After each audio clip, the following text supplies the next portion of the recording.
வணக்கம். பொதிகையின் செய்திகளுக்காக உதயநந்தினி. தலைப்புச் செய்திகள்.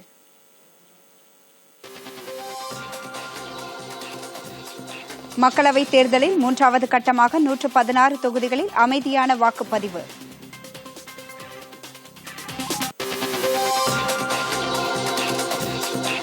இலங்கை குண்டுவெடிப்பு சம்பவங்களுக்கு IS பயங்கரவாத அமைப்பு பொறுப்பேற்பு.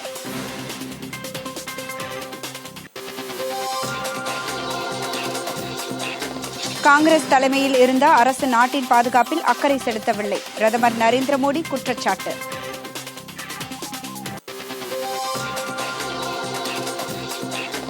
ஐந்தாண்டு கால பிஜேபி ஆட்சியில் பழங்குடி மக்களுக்கு நியாயம் வழங்கப்படவில்லை. ராகுல் காந்தி குற்றச்சாட்டு.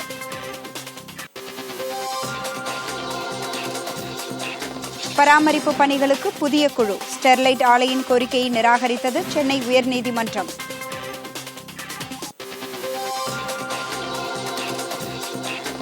IPL cricket. இன்றைய ஆட்டத்தில் ஹைதராபாத் அணியை எதிர்கொள்கிறது சென்னை அணி.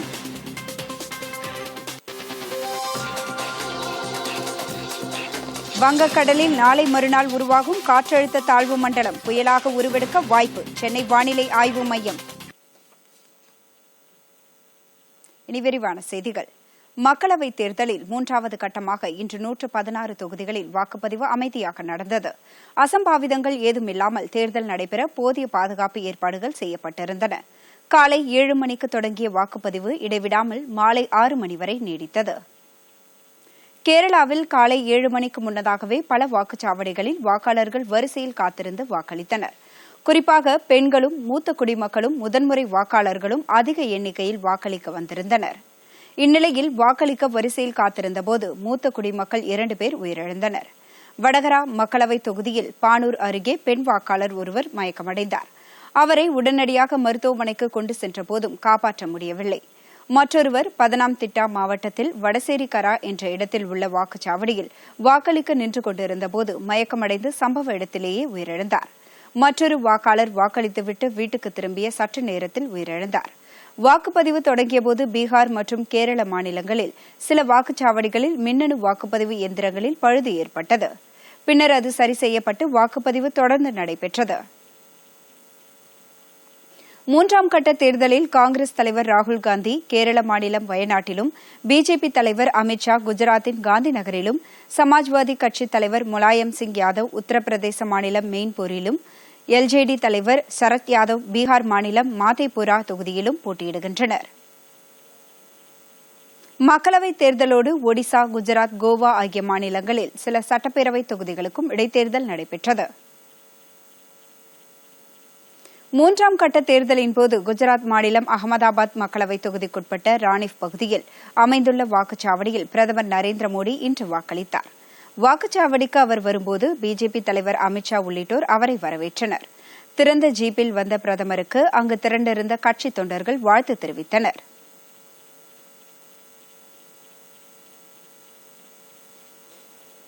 வாக்களித்த பின் செய்தியாளர்களை சந்தித்த பிரதமர் நரேந்திர மோடி மிகப்பெரிய ஜனநாயக திருவிழாவின் ஒரு பகுதியாக தமது வாக்களிப்பு இருந்தது என்றார்.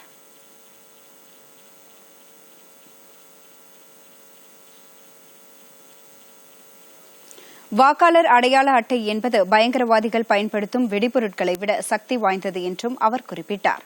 மக்களவைத் தேர்தலில் வாக்காளர்கள் அனைவரும் வாக்களிக்க வேண்டும் என்றும் அவர் வலியுறுத்தினார்.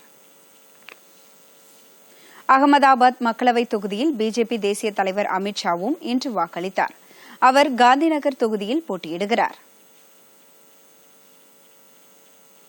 மகாராஷ்டிரா மாநிலம் புனே மக்களவைத் தொகுதியைச் சேர்ந்த வாக்குச்சாவடியில் மத்திய அமைச்சர் பிரகாஷ் ஜவ்டேகர் வாக்களித்தார். அகமது நகர் மாவட்டத்தில் உள்ள ராலேகன் சித்தி கிராமத்தில் உள்ள வாக்குச்சாவடியில் சமூக ஆர்வலர் அண்ணா ஹசாரே வாக்களித்தார்.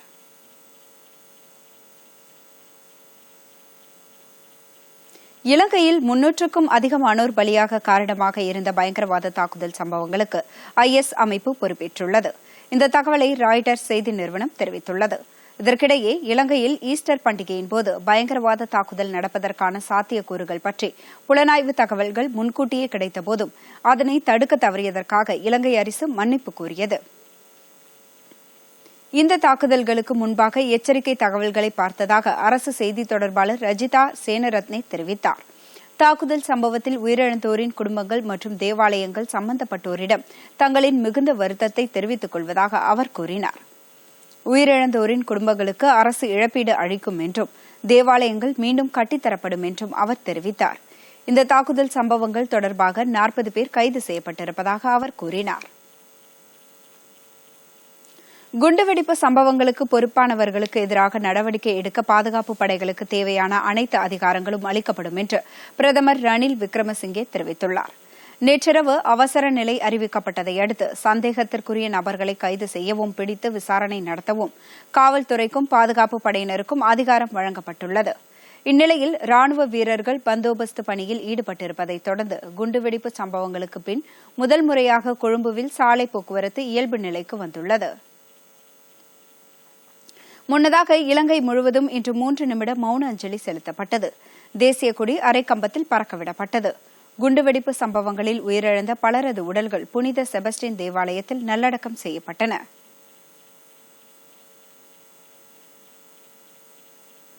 இலங்கையில் நேற்று முன்தினம் ஏற்பட்ட குண்டுவெடிப்பு சம்பவங்கள் நியூசிலாந்தில் உள்ள கிறிஸ்ட் சர்ச் மசூதியில் இஸ்லாமியர்கள் மீது துப்பாக்கிச்சூடு நடத்தப்பட்டதற்கு பழிவாங்கும் நடவடிக்கை என்று இலங்கை அரசு தெரிவித்துள்ளது. இன்று நடைபெற்ற நாடாளுமன்ற சிறப்பு கூட்டத்தில் இது சம்பந்தமாக பாதுகாப்பு அமைச்சர் ருவான் விஜய்வர்தனா அளித்த அறிக்கையில் இதனை தெரிவித்துள்ளார்.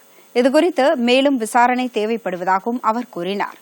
இலங்கையில் உள்ள தேசிய தவ்ஹீத் ஜமாத் அமைப்பினர் ஜமாத் உல் முஜாஹிதீன் இந்தியா என்ற தீவிரவாத அமைப்புடன் தொடர்புள்ளவர்கள் என்றும் அமைச்சர் தெரிவித்தார். தீவிரவாதிகளுக்கு எதிரானவர்கள் முஸ்லிம்கள் என்றும் அவர்கள் மேலும் 30 ஆண்டுகால சண்டையை அனுமதிக்க மாட்டார்கள் என்றும் பிரதமர் ரணில் விக்ரமசிங்கே தெரிவித்தார். ஈஸ்டர் திருநாளில் ஏற்பட்ட குண்டுவெடிப்பு சம்பவங்கள் காரணமாக மேலும் ஒரு உலக பயங்கரவாத வலைப்பின்னலுக்குள் இலங்கை தள்ளப்பட்டுள்ளது என்றும் அவர் கூறினார். பயங்கரவாதத்தை முறியடிக்க சர்வதேச அமைப்புகளும் பல நாடுகளும் உதவி செய்ய முன்வந்திருப்பதையும் அவர் சுட்டிக்காட்டினார். நாடாளுமன்ற கூட்டத்தில் பேசிய எதிர்க்கட்சித் தலைவர் மஹிந்த ராஜபக்சே தீவிரவாத தாக்குதல் சம்பந்தமான எச்சரிக்கைகள் கிடைத்தபோதும் அதனை கவனிக்க தவறியதற்காக அரசு மீது குற்றம் சாட்டினார். இந்நிலையில் பள்ளிகள் 1 வாரத்திற்கும் பல்கலைக்கழகங்கள் மறு உத்தரவு பிறப்பிக்கும் வரையிலும் மூடப்பட்டிருக்கும் என அரசு தெரிவித்துள்ளது. இதற்கிடையே இலங்கை குண்டுவெடிப்பு சம்பவங்களில் உயிரிழந்தோர் எண்ணிக்கை 321ஆக அதிகரித்துள்ளது. கர்நாடகாவைச் சேர்ந்த 2 பேர் உயிரிழந்திருப்பது உறுதி செய்யப்பட்டிருப்பதை அடுத்து இந்த சம்பவத்தில் உயிரிழந்த வெளிநாட்டைச் சேர்ந்தவர்கள் எண்ணிக்கை 38ஆக உயர்ந்துள்ளது.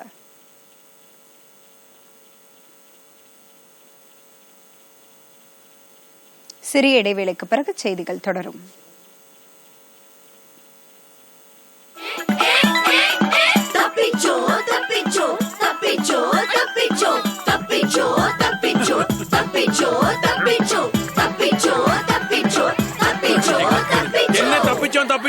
கேளுங்க சார், கிராமத்துல கதவை மூட ஆரம்பிச்சதுல இருந்து எத்தனையோ பேரோட செலவு நிறைய மிச்சமாச்சு. அது எப்படி? அம்மா நீங்களே சொல்லுங்க. நோய் குறைஞ்சதே, கதவை மூடியதுமே, மருந்து செலவும் அப்போலேந்து குறைஞ்சதே, குடும்பங்களில் ஆயிரக்கணக்கான ரூபாய் மிச்சமானதே, வாழ்வும் தப்பிச்சது, பணமும் மிச்சம். புரிஞ்சுக்கிட்டீங்கல்ல? கதவை மூடி வையுங்க எல்லாரும் தினமும் எப்பவும், கதவை மூடி வையுங்க எல்லாரும் தினமும் எப்பவும். இந்திய வீடுகளில் கழிப்பறை வந்தது, திறந்த வெளியில் போவது நின்றது. கதவை எப்பவும் மூடி வையுங்க. ஞாபகம் இருக்கட்டும், கழிப்பறையை பயன்படுத்தி அதை பராமரியுங்க. எல்லாரும் தினமும் எப்பவும். செய்திகள் தொடர்கின்றன. ரஃபேல் போர் விமானம் வாங்கிய விவகாரத்தில் உச்சநீதிமன்றம் அளித்த தீர்ப்புக்கு மாறாக கருத்து தெரிவித்ததாக தொடரப்பட்ட நீதிமன்ற அவமதிப்பு வழக்கில் காங்கிரஸ் தலைவர் ராகுல் காந்திக்கு நோட்டீஸ் அனுப்ப உச்சநீதிமன்றம் உத்தரவிட்டுள்ளது. பிஜேபி செய்தி தொடர்பாளர் மீனாட்சி லேகி தாக்கல் செய்த மனு மீது வரும் 30ஆம் தேதி விசாரணை மேற்கொள்ளப்படும் என்றும் உச்சநீதிமன்றம் தெரிவித்துள்ளது. இந்த மனுவை தள்ளுபடி செய்ய வேண்டும் என்ற ராகுல் காந்தியின் கோரிக்கையை அது நிராகரித்துவிட்டது. ரஃபேல் தொடர்பான தீர்ப்பை மறு ஆய்வு செய்யக்கோரும் மனு மீதான விசாரணை நடைபெறவுள்ள தேதியிலேயே நீதிமன்ற அவமதிப்பு தொடர்பான மனுவும் விசாரணைக்கு எடுத்துக் கொள்ளப்படும் என்று நீதிபதிகள் தீபக் குப்தா, சஞ்சீவ் கண்ணா ஆகியோரை கொண்ட அமர்வு தெரிவித்தது. குஜராத் மாநிலத்தில் 2002ஆம் ஆண்டு ஏற்பட்ட கலவரத்தின்போது கும்பல் ஒன்றால் பாலியல் பலாத்காரம் செய்யப்பட்ட வழக்கில் தீர்ப்பளித்துள்ள உச்சநீதிமன்றம் பில்கிஸ் பானுவுக்கு அம்மாநில அரசு 50 லட்சம் ரூபாய் இழப்பீடு வழங்க வேண்டும் என்று உத்தரவிட்டுள்ளது. மேலும் அவருக்கு அரசு பணியும் வீடும் வழங்க வேண்டும் என்று தலைமை நீதிபதி ரஞ்சன் கோகோய் தலைமையிலான 3 நீதிபதிகள் அமர்வு இந்த தீர்ப்பை அளித்தது. இந்நிலையில் குஜராத் அரசு சார்பில் ஆஜரான வழக்கறிஞர் கடமையில் தவறிய காவல்துறை அதிகாரிகளுக்கு எதிராக அரசு ஏற்கனவே நடவடிக்கை எடுத்துள்ளது என்று குறிப்பிட்டார். மேலும் அந்த அதிகாரியை பதவியிறக்கம் செய்ததோடு மும்பை உயர்நீதிமன்றத்தால் அவருக்கு தண்டனையும் விதிக்கப்பட்டுள்ளது என அவர் கூறினார். மாநில அரசு வழங்க முன்வந்த 5 லட்சம் ரூபாய் இழப்பீட்டை ஏற்க மறுத்த பில்கிஸ் பானு அதிகபட்ச இழப்பீடு கோரி உச்சநீதிமன்றத்தில் முறையீடு செய்திருந்தார். 2016ஆம் ஆண்டு பிரதமர் நரேந்திர மோடிக்கு எதிராக காங்கிரஸ் தலைவர் ராகுல் காந்தி பேசியது தொடர்பான வழக்கை தில்லி நீதிமன்றம் இன்று நாடாளுமன்ற உறுப்பினர்கள் தொடர்பான வழக்குகளை விசாரிக்கும் நீதிமன்றத்திற்கு மாற்றி உத்தரவிட்டது. உத்தரப்பிரதேசத்தில் நடைபெற்ற விவசாயிகள் பேரணியில் பேசிய ராகுல் காந்தி, பிரதமர் நரேந்திர மோடி ஜம்மு காஷ்மீரில் உயிரிழக்கும் ராணுவ வீரர்களின் ரத்தத்தின் பின்னால் ஒளிந்து கொள்வதாக கூறியிருந்தார். இத்தகைய பேச்சு பாதுகாப்பு படைக்கு எதிரானது என்றும் தேச நலனுக்கு எதிரானது என்றும் குறிப்பிட்டு முதல் தகவல் அறிக்கை பதிவு செய்யப்பட்டது. காங்கிரஸ் தலைமையில் இருந்த மத்திய அரசு குடும்ப நலனில்தான் அக்கறை காட்டியது என்றும் நாட்டின் பாதுகாப்புக்கு அல்ல என்றும் பிரதமர் நரேந்திர மோடி குற்றம் சாட்டியுள்ளார். ஒடிசா மாநிலம் பாலச்சேரியில் இன்று தேர்தல் பிரச்சாரக் கூட்டத்தில் உரையாற்றிய அவர், தமது ஆட்சிக் காலத்தில் இதே பாலச்சேரியில் மிஷன் சக்தி என்ற செயற்கைக்கோளை தாக்கி அழிக்கும் ஏவுகணை சோதனை நடத்தப்பட்டது என்றார். இதன் மூலம் பாலசோர் என்பது வரலாற்றில் பதிவு செய்யப்பட்டுள்ளது என்று அவர் கூறிய நரேந்திர மோடி, பாதுகாப்பு படையின் திறனை வெளிப்படுத்தாமல் முந்தைய அரசு இருந்துவிட்டதாக குறை கூறினார். காங்கிரஸ் கட்சி ஆட்சிக்கு வரும் பட்சத்தில் 1 வருட காலத்திற்குள் மத்திய மாநில அரசுகளில் காலியாக உள்ள 22 லட்சம் அரசு வேலைகள் நிரப்பப்படும் என்று அக்கட்சியின் தலைவர் ராகுல் காந்தி தெரிவித்துள்ளார். ராஜஸ்தான் மாநிலம் துங்கார்பூரில் நடைபெற்ற தேர்தல் பிரச்சாரக் கூட்டத்தில் கலந்து கொண்ட அவர், கடந்த 5 ஆண்டுகளில் நாட்டு மக்களுக்கு பிரதமர் மோடி தலைமையிலான அரசு அநீதி இழைத்துள்ளதாக குற்றம் சாட்டினார். குறிப்பாக பழங்குடியின மக்களுக்கு பெருமளவில் அநீதி நடந்துள்ளதாக தெரிவித்த அவர், காங்கிரஸ் கட்சி ஆட்சிக்கு வரும் பட்சத்தில் அடுத்த 5 ஆண்டுகளில் தாம் நியாயமான முறையில் நடந்து கொள்ள விரும்புவதாகவும் அப்போது அவர் கூறினார். ராஜஸ்தானில் 2 கட்டமாக தேர்தல் வாக்குப்பதிவு நடைபெற இருப்பது குறிப்பிடத்தக்கது.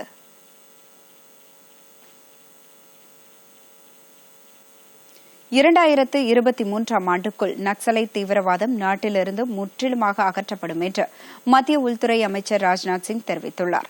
ஜார்க்கண்ட் மாநிலம் உசைனாபாத்தில் இன்று தேர்தல் பிரச்சாரக் கூட்டத்தில் உரையாற்றிய அவர், அதிருப்தியாளர்களும் பயங்கரவாதிகளும் நாட்டின் பாதுகாப்பு வழியில் குறுக்கே வருவதாகவும் இது வளர்ச்சிக்கு இடையூறாக உள்ளது என்றும் கூறினார்.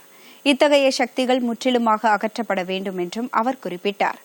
நாட்டில் உள்ள அனைத்து பகுதி மக்களுக்கும் மத்திய அரசு அறிவித்துள்ள நலத்திட்டங்களை அவர் பட்டியலிட்டார்.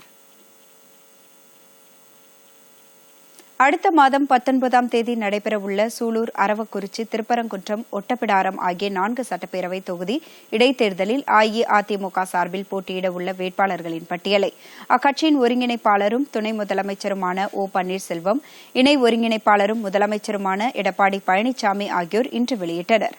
சூலூர் தொகுதியில் வி.பி. கந்தசாமி, அரவக்குறிச்சி தொகுதியில் வி.வி. செந்தில்நாதன், திருப்பரங்குன்றம் தொகுதியில் எஸ். முனியாண்டி, ஒட்டப்பிடாரம் தனி தொகுதி பே. மோகன் ஆகியோர் போட்டியிடுகின்றனர். அஇஅதிமுக ஆட்சி மன்ற குழு எடுத்த முடிவின்படி வேட்பாளர்கள் பட்டியல் அறிவிக்கப்பட்டிருப்பதாக அவர்கள் தெரிவித்தனர். தமிழகத்தில் நடைபெற்ற நாடாளுமன்ற மற்றும் சட்டமன்ற இடைத்தேர்தலில் திமுக காங்கிரஸ் கூட்டணி அனைத்து இடங்களிலும் வெற்றி பெறும் என்று தமிழ்நாடு காங்கிரஸ் கமிட்டி தலைவர் கே.எஸ். அழகிரி தெரிவித்துள்ளார். திமுக தலைவர் மு.க. ஸ்டாலினை சந்தித்த பின்னர் செய்தியாளர்களிடம் பேசிய அழகிரி, நடைபெறவுள்ள 4 சட்டமன்ற இடைத்தேர்தலில் வெற்றி பெறுவது குறித்து ஸ்டாலினுடன் விவாதித்ததாக கூறினார். சாலைகள் போடும் திட்டத்திற்கு காங்கிரஸ் கட்சி எதிரானது இல்லை என்று தெரிவித்த அவர், பொன்பரப்பியில் நடந்த சம்பவத்திற்கு காரணமானவர்கள் மீது தமிழக அரசு உடனடியாக நடவடிக்கை எடுக்க வேண்டும் என்று கேட்டுக் கொண்டார்.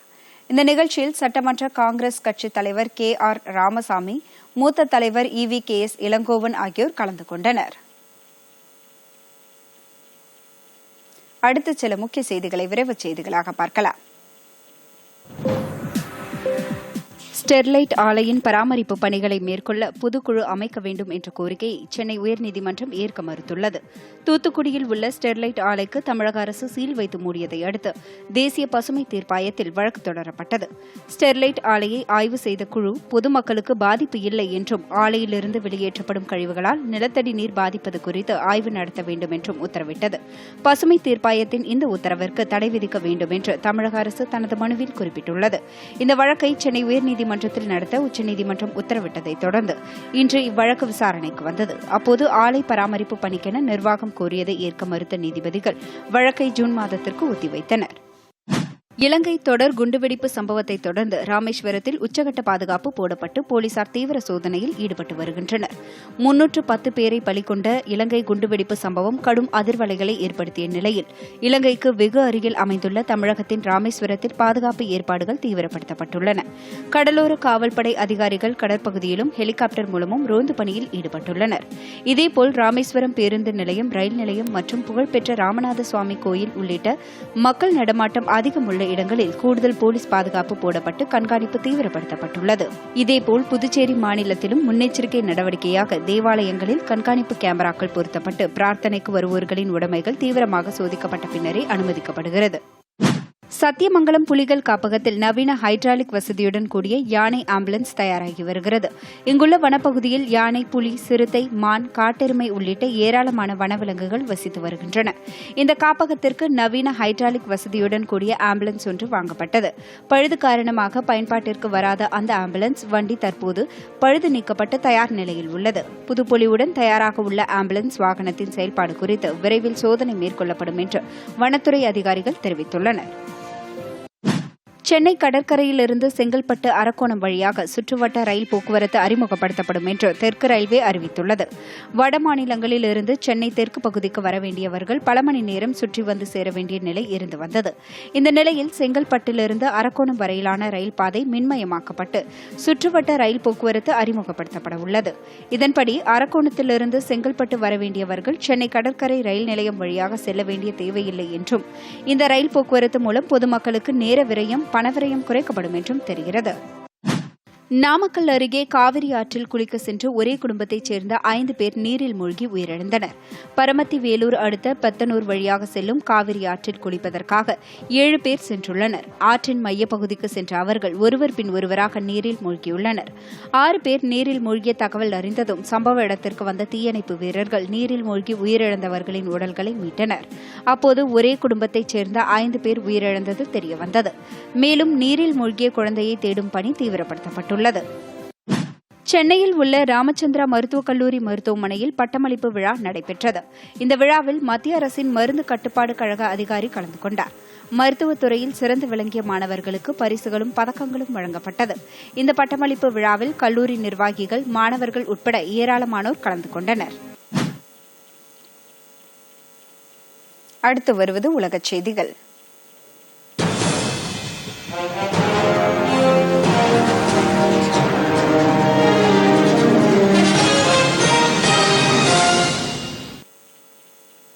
சவுதி அரேபியாவில் கடந்த ஞாயிற்றுக்கிழமை நடைபெற்ற தீவிரவாத தாக்குதலில் தொடர்புடைய 13 பேரை கைது செய்துள்ளதாக அந்நாட்டு அரசு தெரிவித்துள்ளது. இதுகுறித்து சவுதி அரசு வெளியிட்டுள்ள அறிக்கையில், ரியாத் நகரின் வடமேற்கு பகுதியில் ஜல்ஃபி மாகாணத்தில் தீவிரவாதிகள் கையெறி குண்டுகளை வீசி தாக்குதல் நடத்தியதில் 4 பேர் உயிரிழந்தனர் என்றும், இந்த சம்பவம் தொடர்பாக விசாரணை நடத்தப்பட்டு 13 பேர் கைது செய்யப்பட்டுள்ள நிலையில் அவர்களது புகைப்படங்கள் மற்றும் தேசிய அடையாள எண்களையும் வெளியிட்டிருப்பதாக தெரிவிக்கப்பட்டுள்ளது. ஈரானிலிருந்து கச்சா எண்ணெய் இறக்குமதி செய்வதற்கு அமெரிக்கா தடை விதித்ததற்கு அந்நாடு கண்டனம் தெரிவித்துள்ளது. இந்தியா, சீனா, துருக்கி உள்ளிட்ட நாடுகள் ஈரானிலிருந்து கச்சா எண்ணெய் இறக்குமதி செய்வதற்கு அமெரிக்கா தடை விதித்துள்ளதோடு பல்வேறு கட்டுப்பாடுகளையும் விதித்தது. மேலும் தொடர்ந்து இந்த நாடுகள் கச்சா எண்ணெய் இறக்குமதி செய்தால் அமெரிக்கா பொருளாதார தடையை அமல்படுத்த நேரிடும் என்று எச்சரித்தது. இதுகுறித்து தமது கண்டனத்தை தெரிவித்துள்ள ஈரான் அரசின் வெளியுறவுத்துறை அமைச்சர், சர்வதேச ஐரோப்பிய ஒன்றியம் உள்ளிட்ட பல்வேறு நாடுகளில் இதுகுறித்து பேச்சுவார்த்தை நடத்தி வருவதாக தெரிவித்தார்.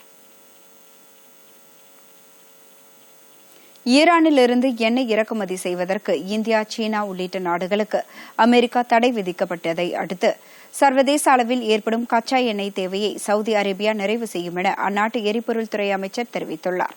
ஈரானிலிருந்து எண்ணெய் இறக்குமதி செய்வதற்கு இந்தியா உள்ளிட்ட 8 நாடுகளுக்கு தளர்த்தப்பட்டிருந்த விதிமுறைகளை அமெரிக்கா விலக்கிக் கொண்டதை அடுத்து இந்த நாடுகளில் ஈரானிலிருந்து இறக்குமதியாகும் கச்சா எண்ணெயை பயன்படுத்த முடியாத நிலை ஏற்பட்டுள்ளது. இந்நிலையில் ஈரானுக்கான தடையை கருத்தில் கொண்டு சர்வதேச அளவில் ஏற்பட்டுள்ள கச்சா எண்ணெய் பிரச்சினையை கண்காணித்து வருவதாகவும் அதற்கான தீர்வை சவுதி அரேபியா வழங்கும் என்றும் அந்நாட்டு எரிபொருள் துறை அமைச்சர் கலித் அல் ஃபலி தெரிவித்துள்ளார். பிலிப்பைன்ஸில் மீண்டும் ஒரு சக்தி வாய்ந்த நிலநடுக்கம் ஏற்பட்டது. ரிக்டர் அளவில் 6.4 பதிவானது. தலைநகர் மணிலா அருகே நேற்று ஏற்பட்ட நிலநடுக்கத்தில் சிக்கி 11 பேர் உயிரிழந்துள்ளனர். நூற்றுக்கணக்கானோர் படுகாயமடைந்துள்ளனர். பிலிப்பைன்ஸ் நாட்டின் தலைநகர் மணிலாவுக்கு வடமேற்கே 60 மீட்டர் தொலைவில் கடலுக்கு அடியில் சக்தி வாய்ந்த நிலநடுக்கம் ஏற்பட்டது. ரிக்டர் அளவில் 6.1 பதிவானதால் பெரும்பாலான கட்டிடங்கள் குலுங்கியதோடு பல கட்டிடங்கள் இடிந்து விழுந்தன. இதனைத் தொடர்ந்து சாலை, விமானம் மற்றும் ரயில் போக்குவரத்து முற்றிலுமாக பாதிக்கப்பட்டது. பம்பாங்கா மாகாணத்தில் இந்த பாதிப்பு அதிக அளவில் இருந்தது என்றும் இந்த விபத்தில் 11 பேர் உயிரிழந்துள்ளதாகவும் மேலும் பலர் இடிபாடுகளில் சிக்கியிருக்கக்கூடும் என்றும் அஞ்சப்படுகிறது. இந்த நிலையில் பிலிப்பைன்ஸின் தெற்கு பகுதியான டூ பிகன் பகுதியில் கடலுக்கடியில் மீண்டும் ஒரு நிலநடுக்கம் ஏற்பட்டது. 6.4 என்று ரிக்டர் அளவில் பதிவாகியுள்ளதால் பிலிப்பைன்ஸ் மக்கள் கடும் அச்சத்தில் ஆழ்ந்துள்ளனர். இனி வருவது வணிகச் செய்திகள்.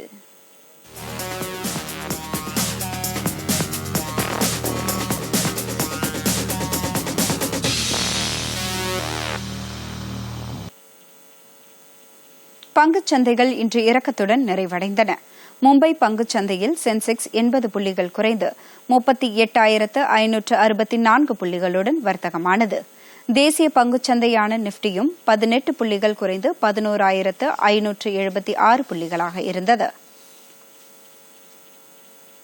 அமெரிக்க டாலருக்கு நிகரான இந்திய ரூபாயின் மதிப்பு 4 காசு குறைந்து 69 ரூபாய் 62 காசாக உள்ளது.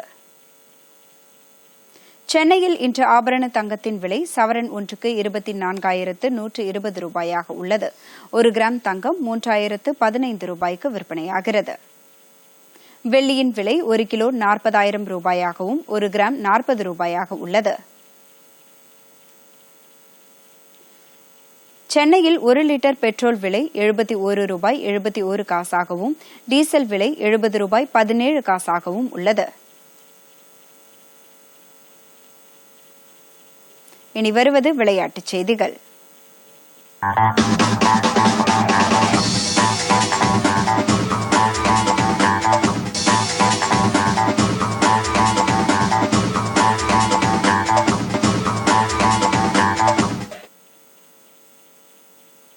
ஐபிஎல் கிரிக்கெட் போட்டித் தொடரின் இன்றைய ஆட்டத்தில் சன்ரைசர்ஸ் ஐதராபாத் அணியை சென்னை சூப்பர் கிங்ஸ் அணி எதிர்கொள்கிறது.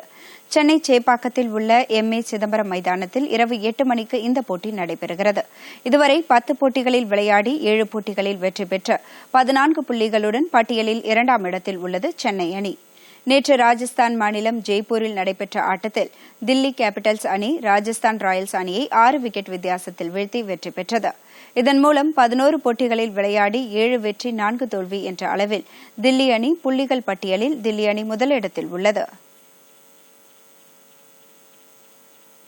பாங்காங்கில் நடைபெறும் ஆசிய குத்துச்சண்டை போட்டியில் இந்திய வீரர் சிவா தாபா அரையிறுதிச் சுற்றுக்கு முன்னேறியுள்ளார். 60 கிலோ எடைப்பிரிவில் நடந்த போட்டியில் தாய்லாந்தின் ரூஜாக்ரன் 5-0 என்ற நேர் செட் கணக்கில் வெற்றி பெற்று அரையிறுதிக்குள் நுழைந்தார்.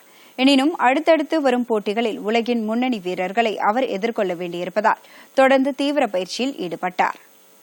மார்க்யூ போட்டிகளில் 2013ஆம் ஆண்டில் தங்கப்பதக்கமும் 2015இல் வெண்கலப் பதக்கமும் 2017இல் வெள்ளிப் பதக்கத்தையும் தாபா பெற்றுள்ளது குறிப்பிடத்தக்கது. உலகக்கோப்பை குத்துச்சண்டை போட்டியில் வெண்கலப் பதக்கத்தை வென்ற வீரர் என்ற பெருமை கொண்ட தாபா ஆசிய போட்டியில் தங்கம் வெல்லுவாரா என்ற எதிர்பார்ப்பு எழுந்துள்ளது. ஆசிய இறகுப்பந்து சாம்பியன்ஷிப் போட்டிகள் இன்று சீனாவின் வூஹான் மாகாணத்தில் தொடங்கின. இந்த போட்டிகளின் கலப்பு இரட்டையர் பிரிவு முதல் சுற்று ஆட்டங்களில் இந்திய இணைகள் தோல்வியடைந்தன. தாய்லாந்து இணையிடம் இந்தியாவின் சௌரவ் சர்மா அனுஷ்கா பாரிக் இணை 21-9, 21-9 என்ற செட் கணக்கில் தோல்வியடைந்தது. மற்றொரு போட்டியில் ரோஹன் கபூர் குஹாகார் இணை 21-5, 21-5 என்ற செட் கணக்கில் இந்தோனேஷியாவின் பிரவீன் ஜோர்டான், மெலாட்டி தைவா, ஓக்டான் வினாதி இணையிடம் தோல்வியடைந்தது.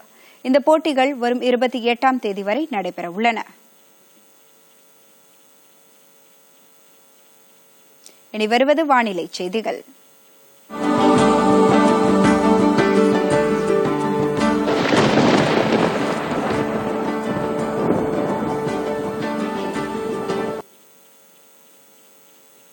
தென்மேற்கு வங்கக்கடலில் புதிய காற்றழுத்த தாழ்வு மண்டலம் உருவாக வாய்ப்புள்ளதாக சென்னை வானிலை ஆய்வு மைய இயக்குநர் புவியரசன் தெரிவித்துள்ளார்.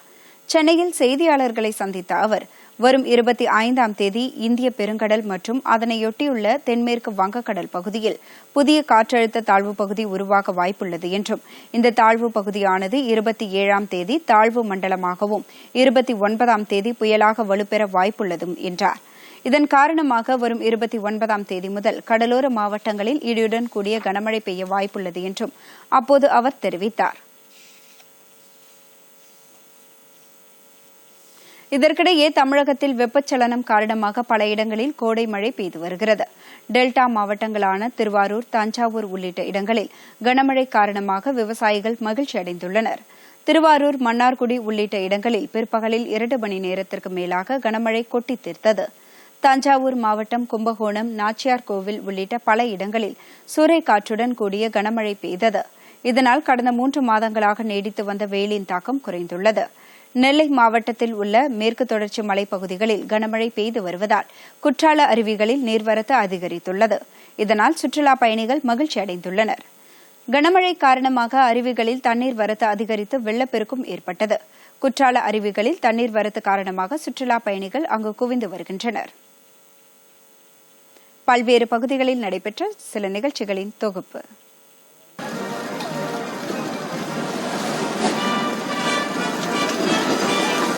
பிரிட்டிஷ் ராணி எலிசபெத்தின் 93வது பிறந்த தினத்தை முன்னிட்டு லண்டன் மாநகரில் உள்ள ஹைட் பூங்காவில் பாரம்பரியமிக்க அந்நாட்டு பாதுகாப்பு படையின் அணிவகுப்பு மரியாதை நேற்று நடத்தப்பட்டது.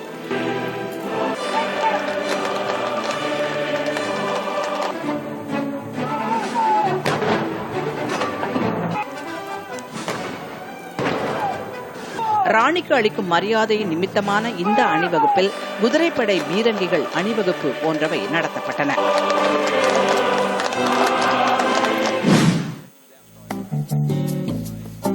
ஆஸ்திரேலியாவில் உள்ள பெல்ஸ் கடற்கரையில் அலை சறுக்கு போட்டி மீண்டும் தொடங்கியுள்ளது.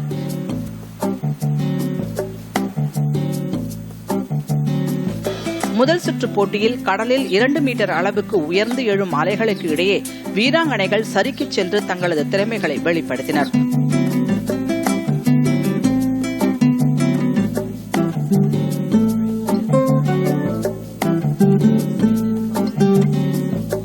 ஆஸ்திரேலிய வீராங்கனை நிக்கி வான் அமெரிக்க வீராங்கனையை எதிர்த்து போட்டியிட்டு வெற்றி பெற்றார்.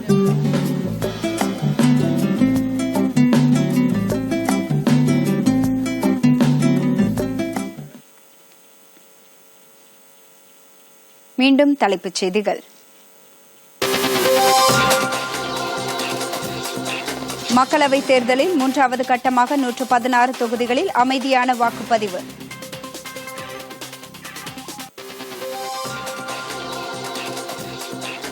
இலங்கை குண்டுவெடிப்பு சம்பவங்களுக்கு IS பயங்கரவாத அமைப்பு பொறுப்பேற்பு.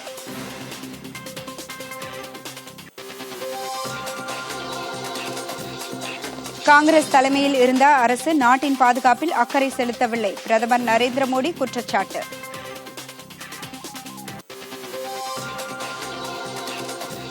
ஐந்தாண்டு கால பிஜேபி ஆட்சியில் பழங்குடி மக்களுக்கு நியாயம் வழங்கப்படவில்லை. ராகுல் காந்தி குற்றச்சாட்டு.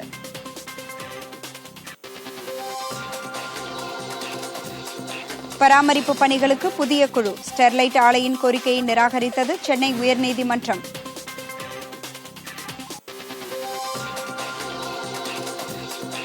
IPL கிரிக்கெட் இன்றைய ஆட்டத்தில் ஹைதராபாத் அணியை எதிர்கொள்கிறது சென்னை அணி.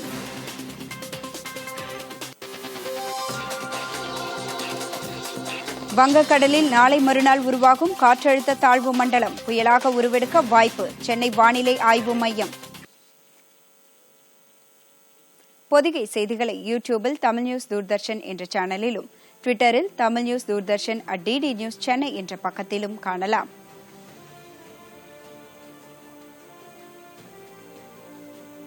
இத்துடன் செய்திகள் நிறைவு பெறுகின்றன. மீண்டும் செய்திகள் இரவு 8 மணிக்கு. வணக்கம்.